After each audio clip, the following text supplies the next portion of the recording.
આજ તો બધી જગ્યાએ મફત નું ખાવા બોલા દીધી બાકા ચીકી. દામડા એક જગ્યાએ આવી ગયા હતા સઠી ના પેંડા ખાવા. ધોળા દીએ સઠે રાખીને આયોજન કર્યું એક નંબર. અત્યારના લોકો બધા ફાયજી થઈ ગયા. સઠી પેલા નામ વિચારી લીધું. ગામના તો પેલા તો મફત ના પેંડા ખાવા. શરમ હે કોઈ? હાલ ભાઈ કાંગારુલેશન ઓફિસિયલ તું બાપો બની ગયો.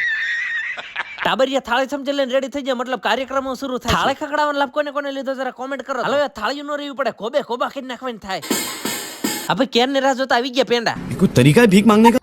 સીધા બીજા ઉડતું જાણવા મળ્યું હોય કે ભાઈબંધના માથામાં બાવળની પાલી નાખવી ને લઈ આપણને કેરી ખવડાવે. એટલે હા આ તો સાચું કામ કરી. તો હું ના પછી ભૂખ્યા સિંહ ની જેમ સોઈટા ને 5 મણ કેરી ઉપાડી ગયા. ગોટલાય નો વધવા દીધા બોલો. આખો દોડીને પડખે ઉપડી ગયા પાછા ભાદરમાં નાવા. નાને પાછા ઉપડ્યા સોરવીરા. વી વાળે ગુલ્ફીના સ્પોન્સર. એક એક ખાઈને ધરાણા બીજો રોલ મારો થઈ ગયો. ખાવ તમ તમારે ખાવ, ખાધે કઈ ખૂટી નહીં. Nice to meet you, how do. પાછા ત્યાંથી નીકળી જાય લીમોડા પગે ને ભૂતને પીપળો મળી રહે, આપણને સ્પોન્સર મળી રહે. લે તાર ખરા તડકાનો અમને મેળ પડી ગયો. હવે આવા નવા બાકા જીકી વાળા વ્લોગ જોવા માટે ઘાયા ફોલો કરી વાળો.